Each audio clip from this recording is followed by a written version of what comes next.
Hello everyone. आज के इस वीडियो में हम बात करेंगे चैप्टर नंबर 9 जो कि क्लास 10th का है, उतंकास गुरु दक्षिणा।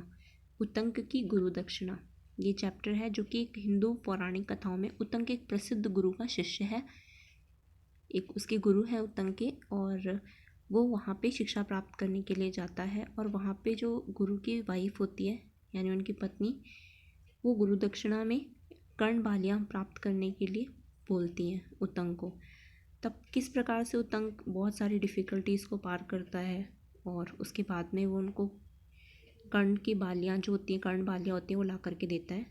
तो ये उसी के ऊपर ये हमारी जो स्टोरी है ये बेस्ड है। तो चलिए स्टार्ट करते हैं अपना chapter. Once upon a time when the wise man of India डेवल्ड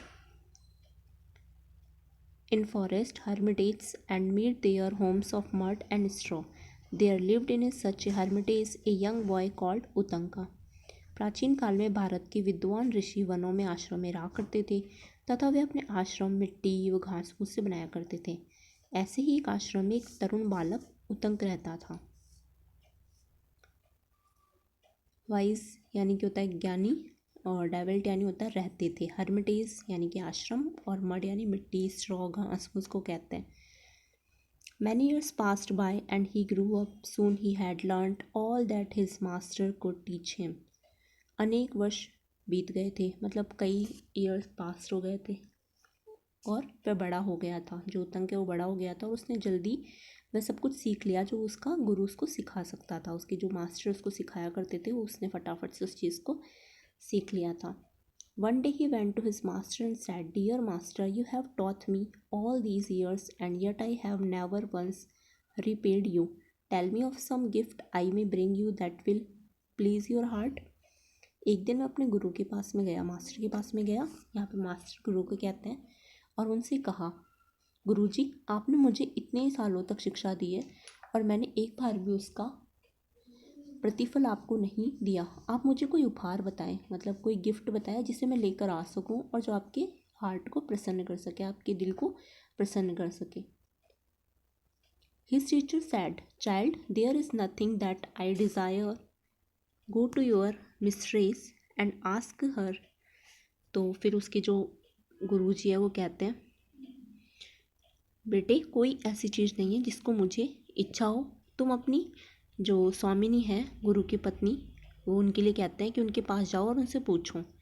so Utanka went to his masters and bowing low before her asked her if there was anything she desired. इसलिए उतंक अपनी जो स्वामिनी है, गुरु की वाइफ को बोलता है स्वामिनी, उनके पास गया और उसके सामने सम्मान से, मतलब बॉ करते हुए, बॉइंग यानी होता है झुकना, थोड़ा सा झुकते हुए उनसे पूछता है कि क्या ऐसी कोई वस्तु थी जिसकी आपको इच्छा हो। उतंक ने उनकी वाइफ से पूछा। Yes, she replied, I have long cherished wish to wear the earrings worn by the queen. उन्होंने कहा कि हाँ, उत्तर दिया, उन्होंने रिप्लाई में उत्तर दिया, मैंने कुछ बहुत दिनों से मेरी इच्छा है कि कानों की बालियाँ जो रानी पहनती है मैं उन्हें पहनूं। मतलब उनकी इच्छा थी, चेरिस्ड यानी होता है यहाँ पे इच्छा, उनकी इच्छा थी बहुत ज़्यादा कि मतलब मुझे बहुत ज़्यादा खुशी होगी कि तुम मुझे अगर वो ला के दोगी, मेरा मन है वो पहनने का। Go to her and get them for me, in 4 days a feast will be held, I want to wear them on that day, get the earrings for me and I shall know of your true devotions. उन्होंने कहा कि उसके पास जाओ, यानी रानी के पास जाओ, और उनको जो बालियाँ थी, जो बालियाँ होती है कानों की, वो मेरे लिए ले आओ। 4 दिनों में एक बड़ा भोज आयोजित होगा, जो फीस्ट है, भोज बोलते हैं इसे, ये आयोजित होगा और मैं उन्हें उस दिन पहनना चाहती हूँ। मेरे लिए वे बालियाँ ले आओ तो मैं तुम्हारी सच्ची भक्ति को जानूंगी, तुम्हारा जो डेवोशन है उसको मैं जान जाऊँगी। उतंका's hearing this was filled with dismay. Nevertheless, he set out through the forest to the city where he knew the king dwelt. यह सुनकर जो उतंक है वो निराशा से थोड़ा भर गया, बहुत निराश हो गया था। फिर भी वो जंगल में होता हुआ नगर को चल दिया जहाँ कि वह जानता था कि राजा निवास करता था। उसे पता था कि राजा कहाँ पे रहता है, तो वो उस प्लेस पे जाने लग गया। डिस्मे का मतलब होता है निराश होना, नेवरथलेस का मतलब होता है फिर भी, तो भी मतलब उसके बावजूद भी थोड़ा सा वो सैड हो गया था, उसके बाद में भी वहाँ पे उसने जाने के लिए अपना मन बना लिया था। He had not gone far when he सा ए हग बुल कमिंग टुवर्ड्स हिम। वो अभी ज़्यादा दूर नहीं गया था कि तभी उसने एक विशाल सांड को अपनी ओर आते हुए देखा। जो बुल है उसको बोलते हैं सांड या फिर बैल, उसको उसने देखा था। As it drew nearer Utanka saw seated upon the bull a man so large that he drew back in fear, but the man called out Utanka drink this and he held out a cup full of dirty water. Utanka turned his head away, but the man said, "Drink, Utanka, it will help you on your way." जैसे ही वे पास गया, उतंक ने एक व्यक्ति को सांड पर बैठे हुए देखा था। उसने कहाँ पे देखा था बुल को? कि एक बुल है, बुल जो था, ए man so large that he drew back in here, और सांड पर बैठे देखा जो इतना भारी भरकम भी था, वह उतंक के भय से पीछे हट गया। मतलब उतंक जो था ना, वो उसके डर से थोड़े पीछे भी हट गया था उस आदमी को देख करके। किंतु वो आदमी जोर से पुकारते हुए बोला, जोर से चिल्लाते हुए बोला, उतंक इसे पी लो, और उसने गंदे पानी से भरा हुआ एक प्याला उसके आगे बढ़ा दिया। Out a cup full of dirty water, यानी कि डर्टी वाटर था वो, उसको उसने उसे दिया। उतंक ने अपना सिर फेर लिया, उसने जो उतंका है उसने मना कर दिया था। टर्न हिज हेड अवे, उसने अपने सिर को दूसरी तरफ मोड़ लिया था। बट द मैन सेड, लेकिन जो आदमी था उसने कहा, drink Utanka, it will help you on your way, ये रास्ते में तुम्हारी हेल्प करेगा, इसे तुम पी लो। At last he came to the palace of the king. He boldly went inside and did not stop to look about him till he saw the king himself seated upon the royal throne. Sir, said Utanka, bowing low. अंत में वह राजा के महल में आ गया। वह साहसपूर्वक अंदर गया, करेज के साथ में पूरी वो अंदर गया, और जब तक कि उसने स्वयं राजा को शाही सिंहासन पर बैठे न देख लिया, तब तक वह कुछ भी देखने के लिए नहीं रुका। मतलब उसने जब तक वो राजा को अपने सामने नहीं देखा, तब तक वो किसी के पास भी नहीं गया और ना ही रुका। महाराज, उतंका ने सम्मान से नीचे झुकते हुए कहा। उसने मतलब वापस उसने वो किया, बोइंग यानी होता है नीचे झुकना, नीचे की तरफ थोड़ा सा वो झुका और उसने राजा को सम्मान के साथ में कहा, आई have come from A Hermitage in the forest many miles from here. उसने बोला कि मैं यहाँ से कई मील दूर जंगल के एक आश्रम से आया हूँ। My mistress desires to wear the earrings of the queen on the feast day, and if I do not take them to her I will lose favour in my teacher's eyes. उसने कहा कि मेरी जो स्वामिनी है, उनको भोज के दिन रानी के कानों की बालियां पहनने की इच्छा है, और यदि मैं उनको उनके पास नहीं ले जाऊंगा तो मेरे गुरु की नज़रों में मैं उनकी मतलब उनके जो आशीर्वाद है उससे मैं वंचित हो जाऊंगा। वो बोलता है कि उनकी नज़रों में मैं गिर जाऊंगा, उनके आशीर्वाद को मैं प्राप्त नहीं कर पाऊंगा।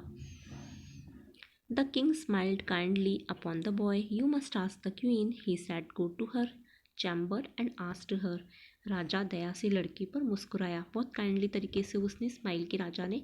You must ask the queen, उसने कहा कि तुम रानी के पास जाओ, तुम्हें रानी से पूछना चाहिए, उसके कक्ष में जाओ और उनसे पूछो, उनसे मांगो। चैम्बर यानी होता है उनका कक्ष, वहाँ पे जाओ और उनसे मांगो। उतंका saw seated upon the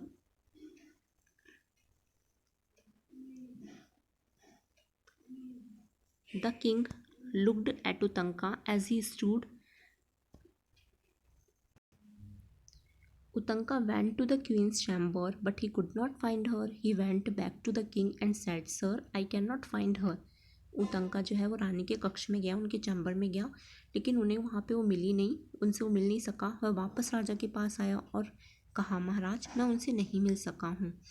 the king looked at Utanka as he stood there with the dust of travel upon his clothes and his hands and feet dirty and stained. Is that how you would go to the queen? He said.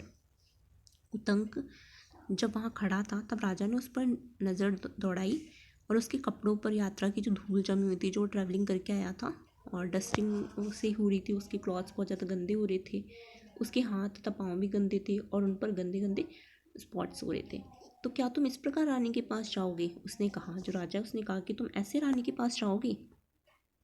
उतंका felt ashamed.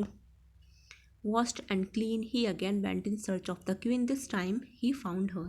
उतंका को बहुत ज़्यादा शर्म महसूस हुई। उतंक जो था ना, बहुत उसने शर्म महसूस की और स्नान करके उसने बाथिंग कर ली और जो एकदम क्लीन होकर के वह रानी की तलाश में गया और इस बार वह उसे मिल गई थी। The queen held out her hand and Utank saw the earrings sparkling in her palm. You are a good child, Utank, she said. I give you the earrings willingly. अब देखिए क्या होता है, रानी ने अपने हाथ आगे बढ़ाया, जो हैंड था ना, held out her hand and Utanka का saw the earrings sparkling in her palm, और उसने देखा उतंक ने कि जो कानों की बालियाँ हैं उनकी हथेली पर एकदम स्पार्कलिंग कर रही थी, चमक रही थी। पाम यानी होती हथेली, palm. You are a good child Utanka, जो रानी थी उसने कहा कि तुम बहुत अच्छे बच्चे हो। शी सैड, उसने कहा, I give you the earrings willingly, ये जो इयरिंग्स है मैं अपनी इच्छा से तुम्हें दे रही हूँ। But beware, these earrings have long been coveted by the serpent king, do not lose them. उसने क्या कहा कि किंतु सावधान रहना, बीवियर रहना, ये कानों की बालियाँ बहुत दिनों से सांपों का राजा लालसापूर्ण तरीके से प्राप्त करना चाहता है, मतलब उसकी बहुत दिनों से इच्छा है कि वो इसे लेना चाहता है, इनको खो मत देना। Utanka thanked her and started for home, Utanka ने उसे धन्यवाद दिया और अपने घर के लिए वो चल दिया। Dusk was falling and he was tired, dusk का मतलब होता है शाम होना, जो शाम का टाइम था, गोधूली बेला जिसको बोलते हैं, सांझ संध्या काल का समय स्टार्ट हो गया था, was falling and he was tired, और वो थक चुका था। Leaning against the trunk of a tree, he rested, placing the earrings on the ground beside him. Suddenly, he saw a hand snatch the earrings and disappear. He sprang to his feet and turned round in time to see a man dressed in rags running through the forest. अब देखो फिर क्या होता है, वो वहाँ से चल दिया था और शाम का टाइम हो गया था, वो थक गया था तो वहाँ पे रुक गया था। कानों की बालियों को जमीन पर अपनी बगल में रखते हुए वह एक पेड़ के तने का सहारा लेकर आराम करने लग गया था।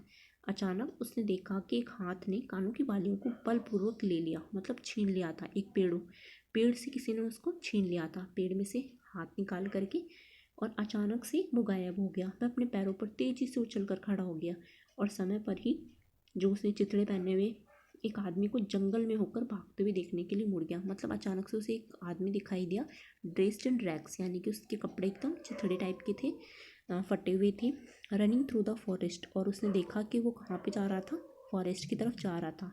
Utanka ran after him as fast as he could when suddenly the man changed into a snake which wriggled into a hole in the ground.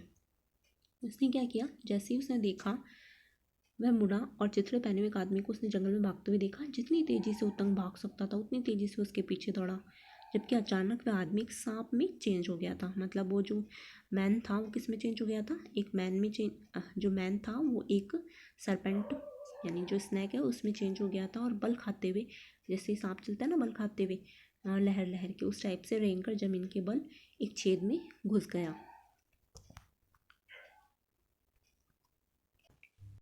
Utanka was greatly distressed, for try as he did, he could think of no way to get through so small a hole. He sat down to lament his fate when an old man appeared before him.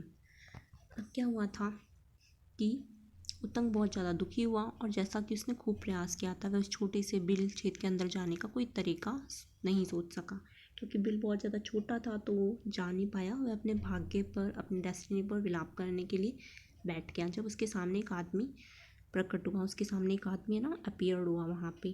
Do not worry my son, he said, I have come to help you. उससे क्या बोलता है वो आदमी कि तुम्हें चिंता करने की कोई ज़रूरत नहीं है, मैं तुम्हारी हेल्प करूँगा। इवन एज ही स्पोक, उसने जैसे ही बोला, there was thunder and lighting and a great thunderbolt felt. उसने जैसे ये वर्ड बोला कि मैं तुम्हारी सहायता करूँगा, जो ही वह बोला तो गरज की आवाज़ आई, एक थंडर की आवाज़ आई और बिजली चमकी, तथा गरज के साथ आकाश से जो बिजली है वो गिरी। The whole earth shook with the force of it, जो उसकी शक्ति से सारी पृथ्वी हिल गई। अचानक सब कुछ शांत हो गया था, किंतु जहाँ उतंग खड़ा हुआ था वहाँ पर जमीन में एक बड़ा बिल बन गया। वहाँ पे क्या था, एक बड़ा सा होल बन गया।